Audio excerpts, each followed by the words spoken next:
बिस्मिल्लाहिर्रहमानिर्रहीम। एक बार फिर आपको नई सुबह के साथ खुशामदीद करते हैं। सुबह सवेरे पाकिस्तान में मैं उमाया खान और मैं हूँ Shahzeb Ahmed. Once again a very good morning जी। एक नया आगाज़, एक नए दिन का आगाज़ भी है, साथ साथ बहुत सारी खबरें भी हैं, बहुत सारी अपडेट्स भी हैं, बहुत सारे फॉलोअप्स भी हैं।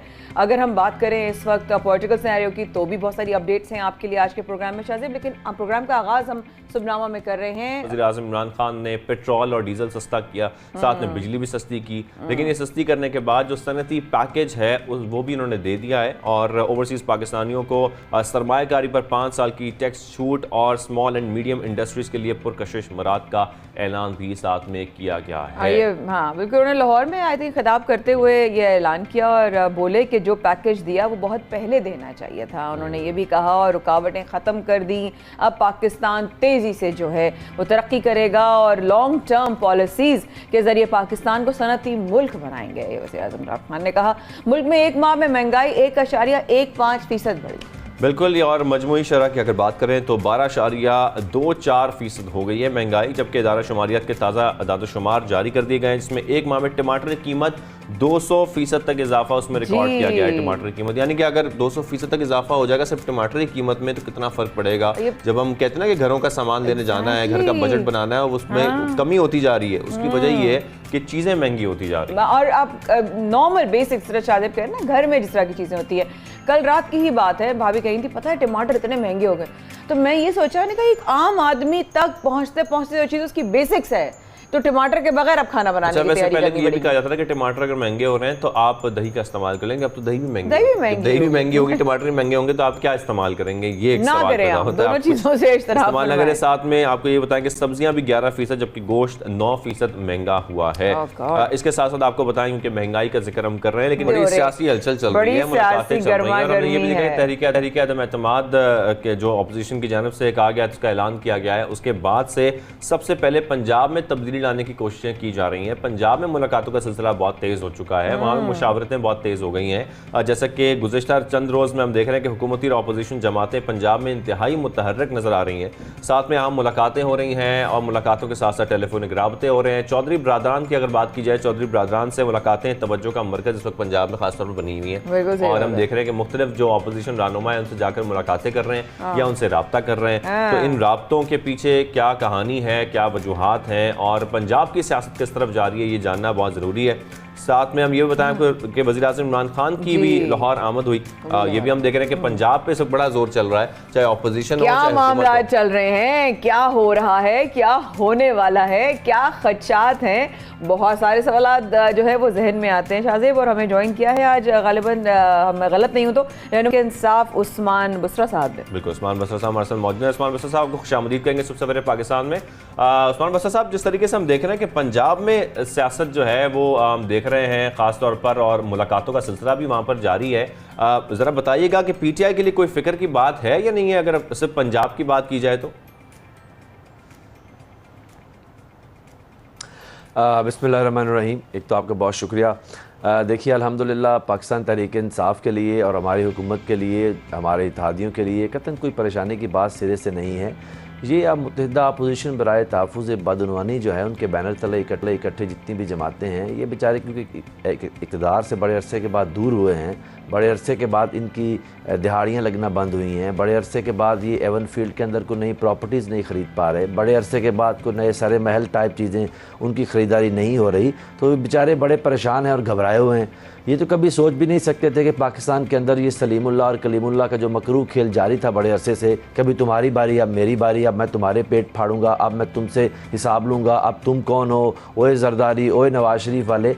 तो ये जो इनकी बारियाँ लगी हुई थी तो ये बारियाँ उनकी टूट गई हैं, तो बेचारे परेशान हैं, सड़कों पर मारे मारे फिर रहे हैं, हाथ में कशकोल उठा के 2-4 वोटों के लिए, कभी उसके घर जा रहे हैं, कभी उसके हाथ धक्के खा रहे हैं, कभी कहते हैं जी मिलियन मार्च लेके आएंगे, कभी फजलुर रहमान साहब को रेंट करते हैं, कभी मदरसे के बच्चों को लेके आते हैं, कभी कहते हैं आरिया पार होगा, कभी कहते हैं जी हम इस्तीफ़े दे रहे हैं, कभी कहते हैं हम तो ये सारी बातें असल में ये जो अपोजिशन है, जो मुत्तहिदा अपोजिशन बराए तहफ़्फ़ुज़ बदउनवानी है, जो जिनमें देखिए एक चीज़ कॉमन है, कहते हैं ना कि जहाँ दोस्ती होती है वहाँ कुछ कॉमनैलिटीज़ होती हैं, इनमें एक ही चीज़ कॉमन है, सारे नैबज़दा हैं, तकरीबन सारे चोर हैं, कुछ सज़ा याफ्ता हैं, बाकी लाइन में लगे हुए हैं।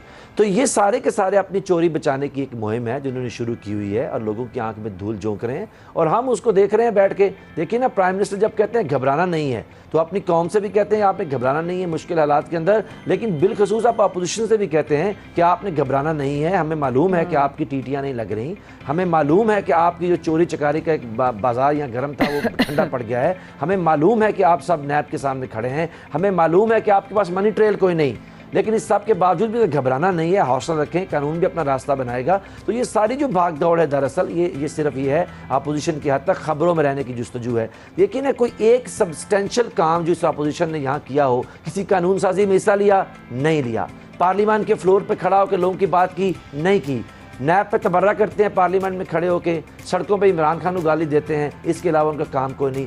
तो बेचारे क्योंकि अब इसके अलावा काम कोई नहीं तो खबरों में तो रहना ना। देखिए आप सुबह उठी हैं, माया एक प्रोग्राम कर रही हैं, वो बात कर रही हैं, आप साथ बैठे हैं, आप उनकी बात कर रहे हैं, बस यही हासिल मकसूद है इनका बेचारों का, इसके अलावा कुछ नहीं है। आप मुझे बताएं, अगर आप इमरान खान को समझते हैं उनकी हुकूमत ठीक नहीं, मैं अपोजिशन से पूछता हूँ भाई हिम्मत करो ना, हिम्मत करो, इस्तीफे दे दो, लाओ इस्तीफे ला के मुंह पे मारो स्पीकर के कौमी असम्बली के अंदर, पंजाब असम्बली में, अल्लाह अल्लाह खैर सलाह। सिंध असम्बली को छोड़ दो ना, मार्च क्यों कर रहे हो भाई? डाके तो सारे सिंध के अंदर हैं, कराची के अंदर 3 दिनों के अंदर 12,000 राजधानी की वारदातें हुई हैं और मार्च लेके आ रहे हैं इस्लामाबाद। मतलब आप यकीन करिए कि कोई शर्म इनको छू के नहीं गुजरी।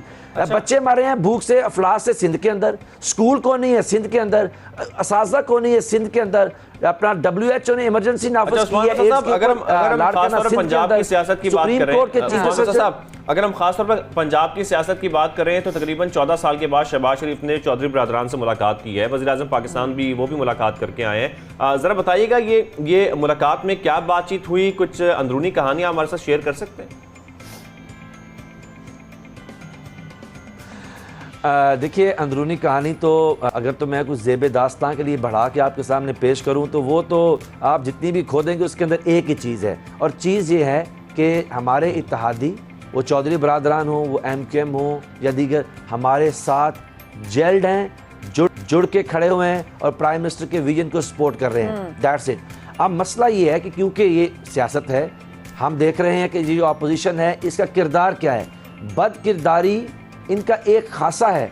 ये लोग पाकिस्तान के अंदर छांगा मांगा की सियासत से परवान चढ़े हैं, ये लोग ज़मीरों की मंडी और उसकी ख़रीदो फरोख्त में माहिर हैं। जब ये कहते हैं ना आपको कि जी हमारे बड़ा तजर्बा है, तो तजर्बा किस बात का है भाई? पाकिस्तान तो खड़ा हुआ बेचारा आज भी वहीं के वहीं पॉइंट जीरो के ऊपर, तो इनका तजर्बा किस बात का? इनका तजर्बा है लोगों के ज़मीर खरीदने का। तो क्योंकि ये कोशिश कर रहे हैं उस्मान साहब, हाँ जसवान से बिल्कुल कह रहे हैं, वो मैं चाहती थी कि अपनी जवाब से ना आप एक चीज़ ज़रूर जोड़िएगा, साथ साथ शाहजेब के सवाल का भी आप जवाब दे रहे हैं कि क्या काफ लीग की सपोर्ट ताहाल PTI को हासिल है या नहीं, ज़रा इसको भी एलैबोरेट करते हुए जाइएगा। जी उस्मान साहब। देखिए जो कल प्राइम मिनिस्टर के साथ भी वहाँ पे बात हुई है और उसका हासिल वसूल भी यही है कि जो मोना सलाई ने उस दिन बड़े एक खुल के दबंग अंदाज से प्राइम मिनिस्टर के सामने अगले रोज़ भी कहा था, वही चीज़ है, कल भी वहीं खड़ी हुई है। देखिए चौधरी बरादरान जो हैं पॉलिटिक्स के अंदर बड़े ज़ीरक लोग हैं, ये कोई आजकल के सियासतदान नहीं है कि बड़े कोई इत्तफाकी तौर पर कोई जीत के आ गए और असम्बली में पहुँच गए हैं। ये बड़ी लंबे से इस सारी खिचड़ी को जो पकती है इसको देखते रहे हैं। सबको मालूम है, सबको मालूम है, सबको खबर है, वज़ीर-ए-आज़म इमरान खान मजबूत तरीन आदमी है, पाकिस्तान की तारीख का मजबूत तरीन आदमी है जो ईवान में खड़ा हुआ है। उनके बिना पाकिस्तान का सियासी मुस्तकबिल नहीं है। और अभी जो मुस्तकबिल करीब के अंदर इमरान खान और तहरीक इंसाफ के बगैर ईवानी इक़्तिदार का कोई मुस्तकबिल नहीं है। तो मुझे बताइए कि चौधरी बरादरान हों या कोई भी हमारे एलाइज हों, क्या वो हो सकता है कि वो किसी खेल का हिस्सा बने जिसका कल को कोई इंजाम ही नहीं है? देखिए ये लोग चौधरी बरादरान को भी मालूम है, जो कि उन्होंने कल खुल के उसका जिक्र भी किया है। उन्होंने कहा कि देखिए इमरान खान साहब हों, उनकी हुकूमत हो, इसको हटाना अभी किसी मंजरनामे में कोई ऐसी चीज़ डॉट्स नहीं जुड़ रहे हैं कि इनको हटाया जा सकता है। तो अगर ये कोशिश होगी भी तो क्या होगा? इमरान खान उनकी हुकूमत और मजबूत होकर खड़े होंगे। मसला ये है कि वो ना सिर्फ हमारे साथ जुड़ के खड़े हुए हैं। देखिए रिजर्वेशन हर एक की होती हैं, एक घर के अंदर हर इंसान की अपनी सोच है। इन पार्टीज़ की जो हमारे साथ एलाइज हैं इनकी अपने मंशूर हैं, अपने सोच है, ये अपने अपने हलकों से इलेक्शन लड़के अपने अपने मसाइल को लेके पार्लियामान के अंदर आए हुए हैं। वो हमारे घर के अंदर 100 इख्तलाफ हो सकता है, लेकिन ये नहीं हो सकता कि बाहर से उठ के आप आ जाएं और कहें कि इस घर के अंदर नकब लगा लेंगे। ये मुमकिन नहीं है। इसको चौधरी बरादरान ने भी और हमारे बाकी एलाइज ने भी इसको ताबीर किया है। ये तमाशा लगा हुआ है, तो कोई आदमी इस तमाशे, इस सियासी नौटंकी का हिस्सा बनने को तैयार नहीं है। मासोए उनके जिनकी टीटियां बंद हुई हैं। देखिए माया, आप और मेरे भाई शाहज़ेब, आप इसको थोड़ा देखिए। ये बड़ी तकलीफ का अमर है। ये पाकिस्तान मुस्लिम लीग नून के लिए ये कोई आसान काम नहीं है। 35 साल से बिला शिरकत गैर पंजाब में हुकूमत की और मरकज में हुकूमत की, 3 दफा की वजारत उज़्मा है। बिला शिरकत गैर शाहाना जिंदगी थी, बादशाह थी, और आज अदालतें हैं और मनी ट्रेल का सवाल है और कह रहे हैं लाइए, बताइए, लाओ, दिखाओ हमें अपने आमाल नामे। ये बड़ा मुश्किल है कि कल को मुतलकुल अन्नान थे और सरकारी हेलीकॉप्टर में नाश्ते लेके जाते थे और आज सारी यात्रा हो रही है नैब की। तो इनके लिए बड़ा मुश्किल है बेचारों के लिए। और ये ज़मीरों के खरीदने के मास्टर हैं। ये समझते हैं कि सेनेट के अंदर जिस तरह इन्होंने इस्लामाबाद की सीट के ऊपर हमारे कुछ वोट खरीद लिए थे, तो ये समझते हैं कि शायद ऐसा कोई मामला ये दोबारा कर लेंगे। लेकिन जब वोट की बारी आती है इमरान खान के ऊपर, तो पाकिस्तान तहरीक इंसाफ जो एलाइज हो, उनको पता है कि पाकिस्तान का मुस्तकबिल इमरान खान से जुड़ा हुआ है। इस वोट पे कोई कॉम्प्रोमाइज नहीं करेगा। तो ये सारी जो भागदौड़ ये कर रहे हैं, दैट विल बी कैलकुलेटेड। जी उस्मान साहब, साथ में ये बताइएगा हुकूमत की अब क्या हिकमत अमली होगी? जिस तरह से हम देख रहे हैं कि एक तरफ लॉन्ग मार्च जारी है पीपल्स पार्टी की जानिब से, दूसरी तरफ शहबाज शरीफ साहब जो है उन्होंने मुलाकातें तेज़ की हुई हैं पंजाब में ख़ास तौर पर। तो हुकूमत इस वक्त इनका कोई तोड़ निकालने जा रही है या आप समझते हैं कि तोड़ की ज़रूरत ही नहीं है?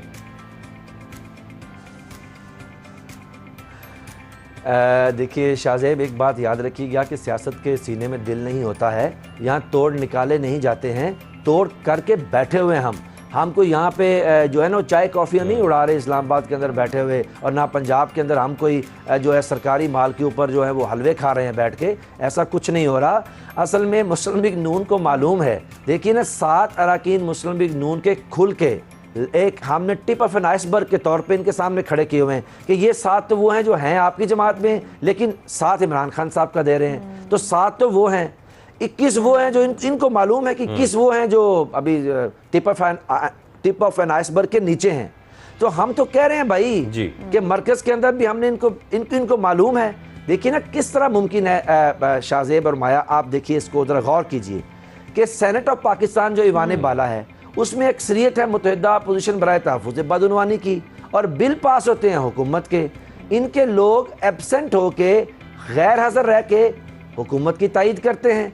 तो जहाँ पे इनकी अक्सरियत है वहाँ तायद हुकूमत के पास है, और जहाँ इनकी अकलियत है पंजाब असम्बली और आपकी जो मरकज़ी कौमी असम्बली है उसके अंदर, वहाँ इनकी अकलियत है, वहाँ ये कहते हैं हम तरीके अदम एतमाद लेके आएंगे। हम तो कहते हैं भाई मैदान भी हाजिर है, घोड़ा भी हाजिर है, भाई मर्द बनो ना, बहादुरी करो, एक सिंपल कागज़ के ऊपर तरीके अदम एतमाद सबमिट करवाओ। अगर नंबर पूरे हैं तो आपको पता चल जाएगा इंशाल्लाह ताला कि वो जो 20 के करीब अरकान कौमी असम्बली में इस अपोजिशन बराए तहफ़्फ़ुज़ बदउनवानी के वज़ीर आज़म की तायद में खड़े होते हैं, वो जब खुल के सामने आएंगे इनकी सियासत का धड़न तख्ता हो जाएगा। ये सिर्फ खबरों में रहने की एक जंग है। देखिए ना पहले आर या पार की डेट दी, हम भूले तो नहीं है ना, हमारी कोई हमें कोई मंजरिया तो नहीं है कि हम भूल गए हैं।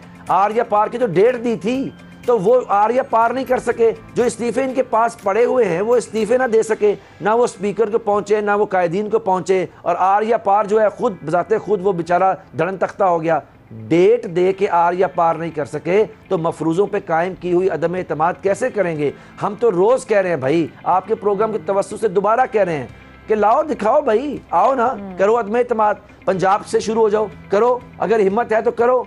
आपको लग पता जाएगा कि आटा चीनी का भाव क्या है। आप समझते हैं, आप तो कहते थे इमरान खान को सियासत नहीं आती।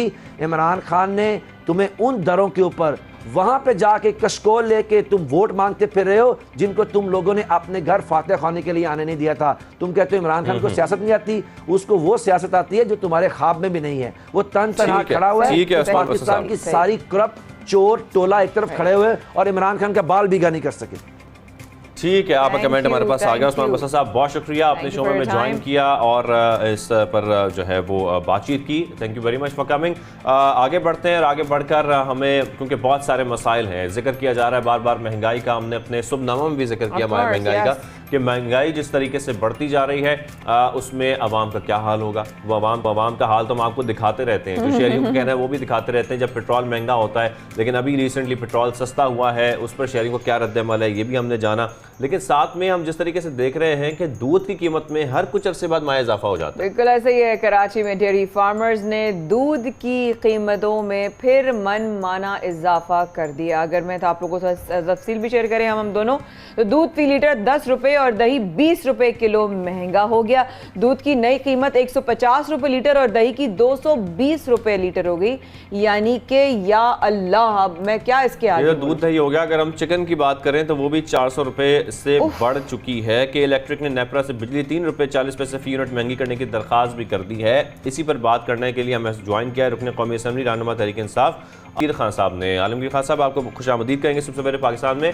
आलमगीर साहब, जिस तरीके से हम देख रहे हैं कि एक तरफ हम देख रहे हैं कि वज़ीर-ए-आज़म पाकिस्तान इमरान खान जो है वो पेट्रोल भी सस्ता कर रहे हैं, बिजली की कीमतें भी सस्ती कर रहे हैं, और दूसरी जानब हम ये देख रहे हैं कि हर चीज़ जो है वो सस्ती होने के बजाय महंगी होती जा रही है। कहा तो ये जाता है कि जब पेट्रोल सस्ता होता है तो बाकी चीज़ें सस्ती होती हैं। यहाँ तो दूध भी महंगा हो रहा है, टमाटर भी महंगे हो रहे हैं, चिकन भी महंगी हो रही है, दही भी महंगा हो रहा है। और देखें, एक तो चीज़ ये कि सिंध का मामला बिल्कुल मुख्तलिफ है। वो ये एक तरफ अभी बिलावल जरदारी उधर कहता है कि हमारे रॉन्ग मार्च की वजह से जो है वो ये कीमतें सस्ती कर दी पेट्रोल में और डीजल में। तो ये पहले अपने सिंध की कीमतें तो सस्ती करवा दे इस मार्च के ज़रिए। ये मार्च जो इन्होंने कराची से निकाल रहे कश्मीर तक, तो कश्मीर तक तो जो कमिश्नर रेट्स ये लोग जारी करते हैं, जो सरकारी रेट्स होते हैं मुख्तलिफ अशिया की, उस पर तो पाबंद करे ना दुकानदार को, उस पर तो पाबंद करे एक आरती वाले को कि उस पर खरीदो फरोख्त करे।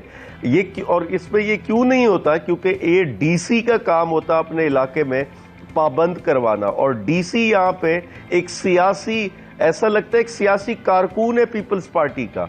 या डीसी का काम सिर्फ ये रह गया है कि जमीनों के खाते कैसे चेंज करने, जमीनों पर कब्जा कैसे कराना है, और बिलावल हाउस पर पैसा, जो वहां पर कब्जे का पैसा होता है वो पहुंचाना होता है इनको। ये अपना काम तो कर नहीं रहे, अपनी जिम्मेदारी तो अंजाम नहीं दे रहे। हर रोज कमिश्नर के रेट्स जारी होते, चाहे वो दूध है, चाहे वो गोश्त है, चाहे वो सब्जियां हैं, इन सब चीज़ों के रेट्स जारी होते, लेकिन कोई पाबंदी नहीं होती इस पे, और कोई पीछे से चेक एंड बैलेंस नहीं, कोई पूछताछ नहीं। या गोदामों से 1,68,000 टन पूरा गंदम गायब हो जाती, जखीरा अंदोजी होती, उस वजह से महंगाई उस वजह से बढ़ती क्योंकि डिमांड सप्लाई सारी इफेक्ट कर देते, लेकिन कोई पीछे चेक एंड बैलेंस नहीं, कोई पूछताछ नहीं। और फिर ये लोगों की आंखों में धूल झोंकते वो रॉन्ग मार्च करने निकल पड़े और इस्लामाबाद में हिसाब किताब लेने निकल पड़े। ऑब्वियसली आलमगीर साहब, लेकिन कराची जो है ना वो माशियत का जो है वो हब समझा जाता है और सबसे ज़्यादा रेवेन्यू कराची से मिलता है। कराची से बहुत सारे लोगों के ऑब्वियसली घर चलते हैं और माशियत का इतना बड़ा हिस्सा होने के बावजूद कराची वालों को कभी रिलीफ नहीं मिलता। आपको क्या लगता है इसका जिम्मेदार कौन है? देखिए, कराची बदकिस्मती से उस सूबे में मौजूद है जहां पीपल्स पार्टी की 14 साल हुकूमत है यहाँ, और कराची में इन्होंने बल्दियाती इख्तियारात नहीं दिए, एडमिनिस्ट्रेटिवली इसको एम्पावर नहीं किया, वसाइल की मुंतकिली नहीं हुई, फंड्स की मुंतकिली नहीं होती। एक ऊपर से ये काबिज रहते, चाहे वो सेहत का शोबा हो, चाहे वो तालीम का शोबा हो, चाहे वो बल्दियात का शोबा हो। आज कराची पानी को तरस रहा है, या सड़कें टूटी फूटी है, कचरा नहीं उठाया जा रहा, नालों की सफाई नहीं हो रही। तो ये, और फिर 18वीं तरमीम के बाद सारा इख्तियार सूबे के पास है, इनका डोमेन है ये काम इस पर करना। मुझे बताएं, कोई लाहौर में वफाकी हुकूमत जाके नाले साफ करती है या कचरा उठाती है या वहाँ की सड़कें बनाती है? पेशावर में वफाकी हुकूमत जाती है और मेट्रो बस BRT बनाती है या वहाँ के नाले साफ करती है? ये सूबाई हुकूमत का काम होता। लेकिन आलमगीर साहब, जिस तरीके से हम कह रहे हैं और आप जिक्र कर रहे हैं कि जो कराची के शहरी हैं वो वोट देते हैं पीटीआई को, हुकूमत होती है, इख्तियार होता है सिंध हुकूमत के पास, लेकिन आखिर में हमें सिर्फ ये मालूम होता है कि चाहे शहरियों के जितने भी मसाइल हैं, महंगाई के हों, स्ट्रीट क्राइम के हों, सड़कों का टूटना हो, हर कदम पर जो मुश्किलात हैं, गंदगी है, जितने भी मसाइल हैं, वो तमाम मसाइल का सामना कराची के शहरियों को करना पड़ता है। तो फिर इस पर जिम्मेदार किसको ठहराया जाए?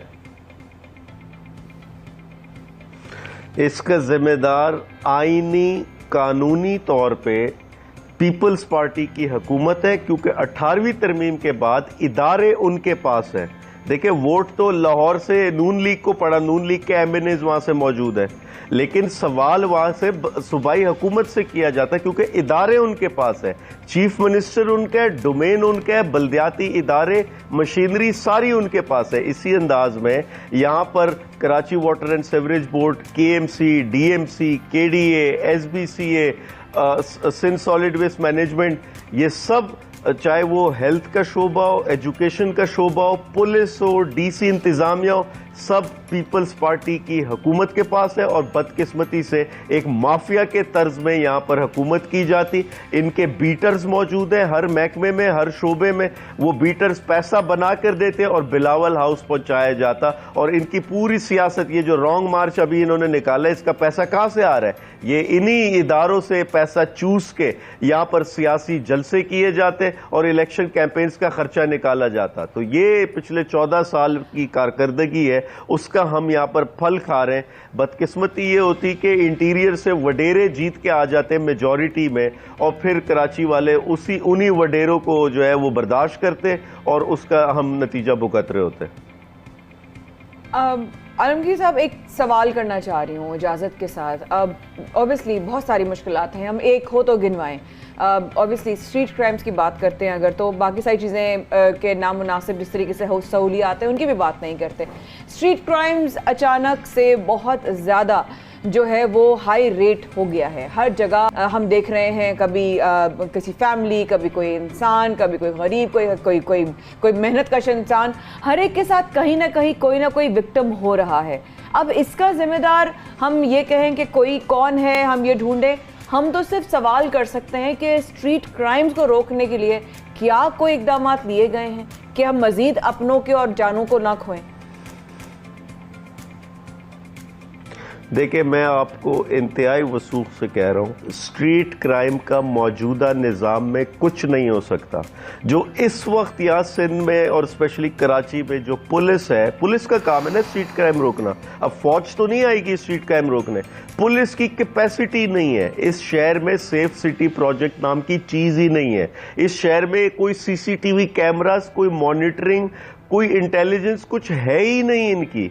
हमें कोई वारदात होती है उधर कोई आसपास करियाने स्टोर से या कोई बैंक के सीसीटीवी कैमरा से फुटेजेस लेनी पड़ती, कोई प्राइवेट कैमरा देखना पड़ता कि शायद कोई फुटेज मिल जाए। इसके अलावा यहाँ पे शहर में थाने बिकते हैं, यहाँ एसएचओस पैसे दे के अपने मनपसंद थाने पे आते और जितना पैसा उन्होंने दिया होता फिर वहीं अपने थाने के जराइम पेशा अफराद से वो पैसा रिकवर करते।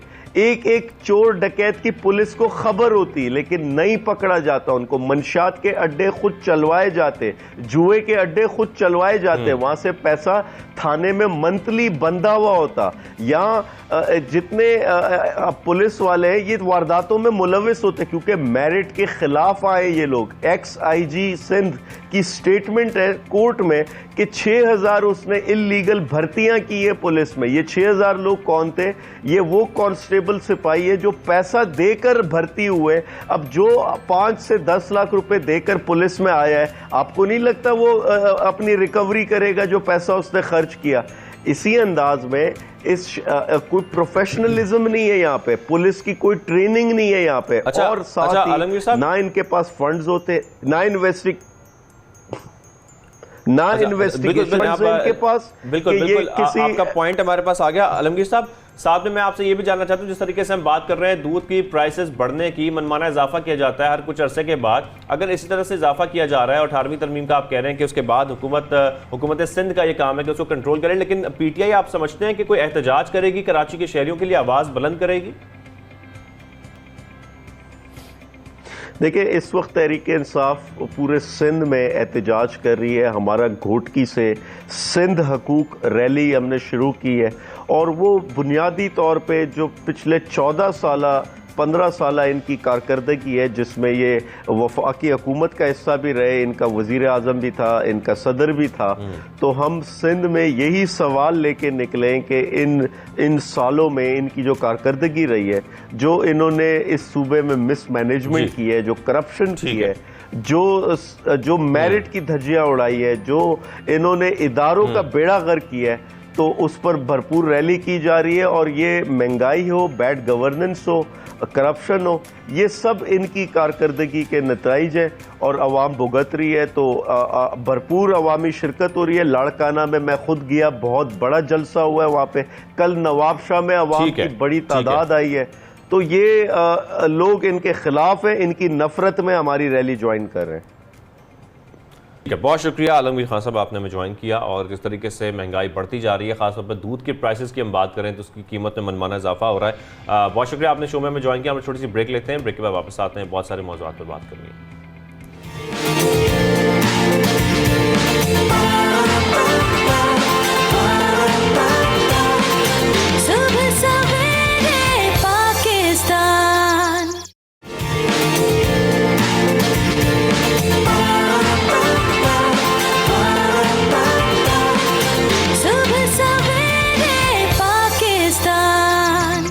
एक बार फिर हमारे साथ रहने का बहुत शुक्रिया। आप देख रहे हैं सुबह सवेरे पाकिस्तान, शाहज़ेब अहमद और माया खान के साथ। और अब एक बात अगर आपको बताएं कि इस्लामाबाद हाई कोर्ट ने हुक्म सुना दिया है, और वो ये कि 18 साल से कम उम्र की कोई शादी नहीं होगी।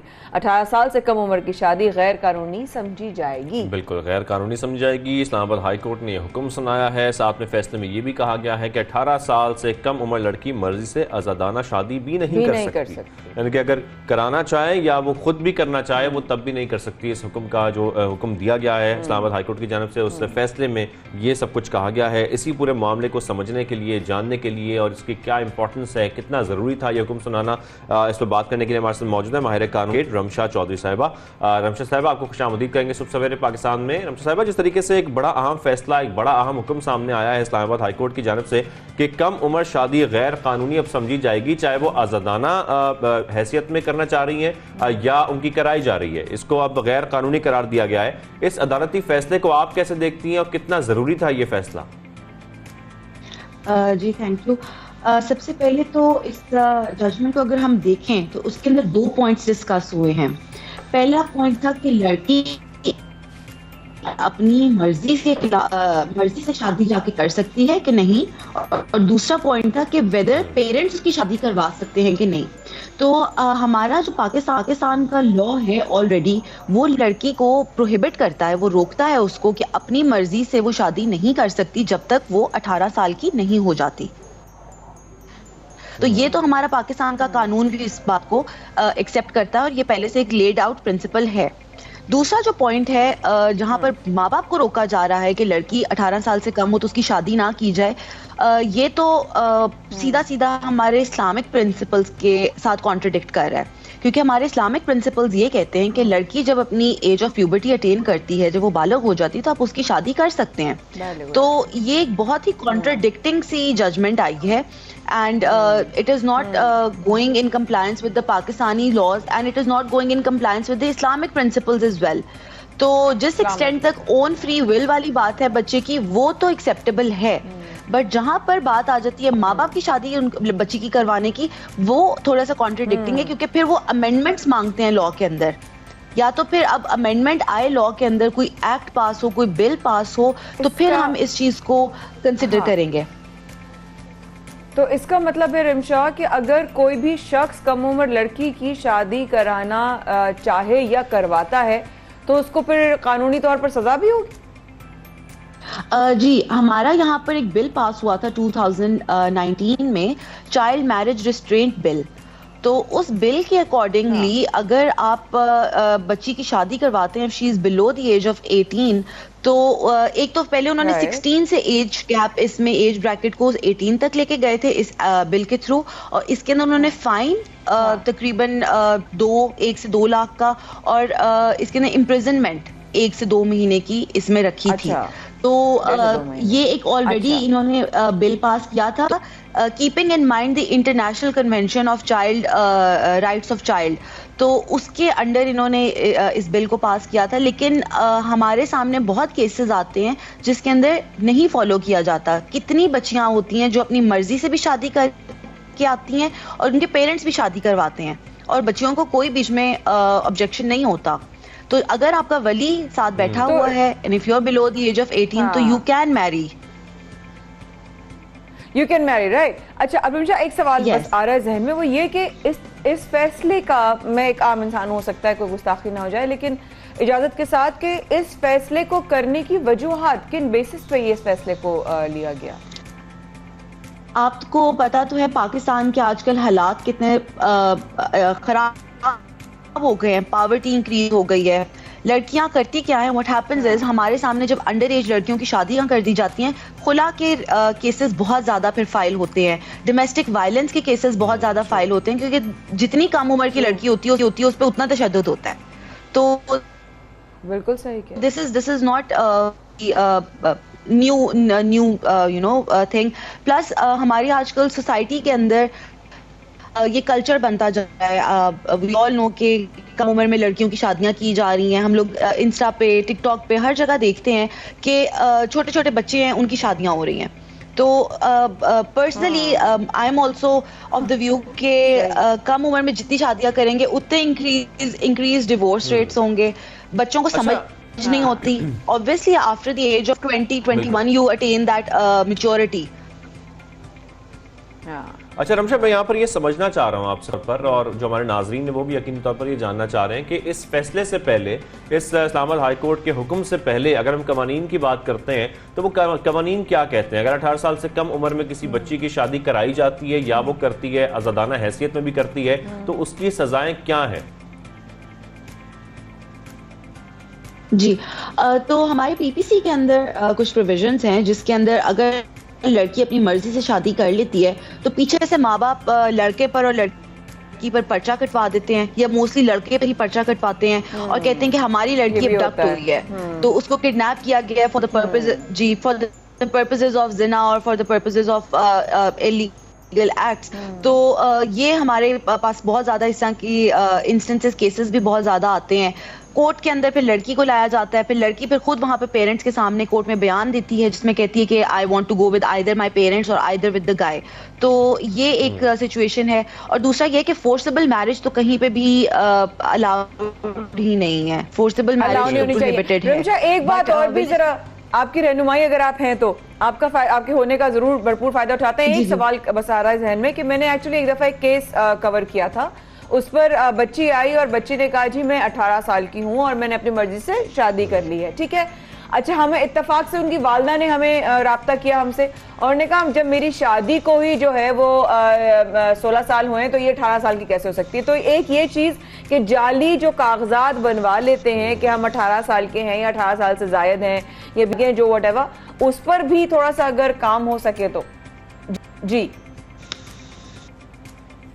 देखिए, निकाह नामा जब आप फिल आउट करते हैं तो आपने अपना बे फॉर्म या आपने अपने आईडी कार्ड्स वगैरह दिखाने होते हैं, वो ऑथराइज्ड आपने डॉक्यूमेंट्स यूज़ करने होते हैं। इसमें तो फिर नादरा का रोल बहुत ज़्यादा प्ले होगा, या इसमें जिस तरह से लास्ट टाइम हमें एक आपके साथ सेगमेंट किया था जिसके अंदर हम लोगों ने देखा था कि निकाह ख्वाह को टैब दिया जा रहा था तो नादरा के साथ एसोसिएटेड था। तो अब अगर हम इन दोनों को इंस्टेंसेस को साथ रख के देखें तो फिर एक सेंस बनती है कि कोर्ट्स जो हैं वो एक लाइन डॉट्स को कनेक्ट करके लॉ इन्फोर्समेंट को प्रॉपर कर रही हैं। तो इसमें तो फिर नादरा का रोल, जो आपके निकाह ख्वान होते हैं, उनका रोल बहुत ज्यादा इंपॉर्टेंस इसमें प्ले करेगा। राइट, थैंक यू आपने हमें वक्त दिया और माहिर कानून एडवोकेट रमशा चौधरी साहब हमारे साथ मौजूद थी। इस हवाले से इस्लामाबाद हाई कोर्ट ने जो हुक्म जारी किया है कि 18 साल से जो है वो कम उम्र बच्चियां जो हैं वो शादियां अपनी मर्जी से भी नहीं कर सकती, मतलब अगर उनकी मर्जी क्या होगी, घर वालों की मर्जी का।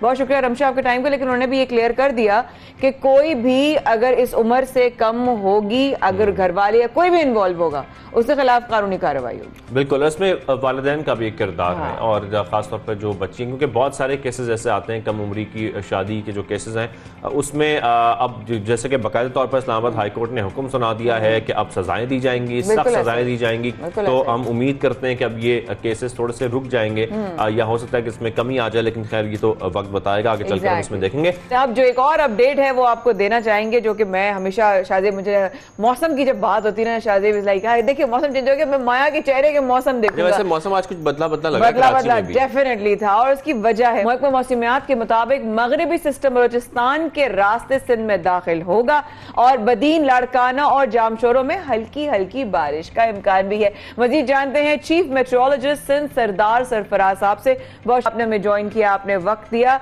सरफराज साहब, ये बताइए सरदार जी कि क्या इम्कानात हैं शहर में बारिश के? बादल होंगे, नहीं होंगे? दर्जा हरारत में कितना फर्क आएगा? जी बहुत शुक्रिया जी। कराची में फिलहाल तो नहीं लग रहा जी कोई चांस है। इसके बाद एक और स्पेल है जो 5 और 6 मार्च को जो एंटर होगा, वो भी बलूचिस्तान के रास्ते से शुमाली और मशरकी बलूचिस्तान और फिर पंजाब पूरे में उस स्पेल के नतीजे में बहुत अच्छी बारिश है। केपी में, पंजाब में, उधर मरी की तरफ और चतराल, कालाम, सवात, उन सभी जो नॉर्दर्न एरियाज हैं, स्कर्दू और गिलगित वगैरह, उन एरियाज़ में जो पहाड़ी इलाके हैं वहाँ पर स्नोफॉल भी अच्छी मुतवक्की है अगेन, और अच्छी बारिश होगी उसके नतीजे में। लाहौर तक, फैसलाबाद और इधर गुजरांवाला, सियालकोट, इन सभी इलाकों में अच्छी बारिश हो जाएगी। और दोबारा ईस्टर्न बलूचिस्तान से जब वो गुजरेगा तो अपर सिंध में फिर चांसेस होंगे उससे। तो देखें, दो अच्छी बातें हो गई। एक सवाल के बारे में गर्मी नहीं, गर्मी का आप पूछे, फिर मुझे एक और सवाल भी करना है सरदार साहब से। सरदार साहब, सवाल ये करना था कि अभी तो शादी पूछ रहे हैं गर्मी के बारे में, वही बताते चाहिएगा। हमने कल ये नोट किया कि एक बार अगर सर्दियां जाती हैं उसके बाद एकदम से गर्मी का मौसम आ जाता है। एक आम आदमी की अगर ऑब्जर्वेशन की बात करूं, हमने बहुत कम ऐसा देखा है कि एकदम से गर्मी और फिर उसके बाद हल्का सा फिर दर्जा हरारत जो है वो गिरता है। जैसे कि कल हमने नोट किया कराची में सुबह में 17 डिग्री था। तो क्या मौसम में फ्लक्चुएशंस और आएंगी? जी सरदार साहब। नहीं कोई इतनी ज़्यादा फ्लक्चुएशंस नहीं है।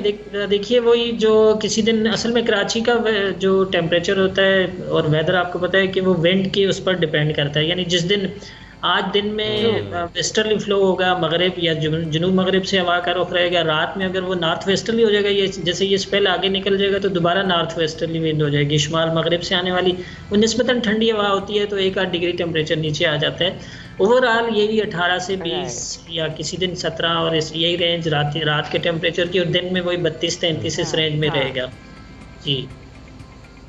तो साहब, साथ में मगरबी सिस्टम कितना मजबूत है? क्योंकि मैं जो खौफजदा हूँ ना वो गर्मी से हूँ कि अभी तो चले मौसम अच्छा चल रहा है, थोड़ी थोड़ी फुहार भी पड़ गई, लेकिन आगे आने वाले वक्त में जो गर्मी है ये किस किस्म की गर्मी आने वाली है, कितनी खतरनाक और कितनी शिद्दत से गर्मी आने वाली है? कोई रिकॉर्ड भी टूटने वाला है, आप समझते हैं? देखिए, रिकॉर्ड टूटने की तो खैर और उसकी शिद्दत की अभी कुछ कहना कबलस वक्त होगा, लेकिन अच्छी बात यह है कि ये जो आगे पीछे 2 स्पेल हैं इसके वेस्टर्ली वेव के ना, तो उसके इन्फ्लुएंस में ये है कि कराची में भी एक तरह से फ्लो रहता है, वही वेस्टर्ली या साउथ वेस्टर्ली, उसके नतीजे में तो वो इतनी गर्मी पर मतलब एटलीस्ट मार्च के 2 हफ्ते तो इतनी कोई ज़्यादा गर्मी शर्मी नहीं है। अलबत्ता दिन में किसी दिन तेज़ धूप हो सकती है।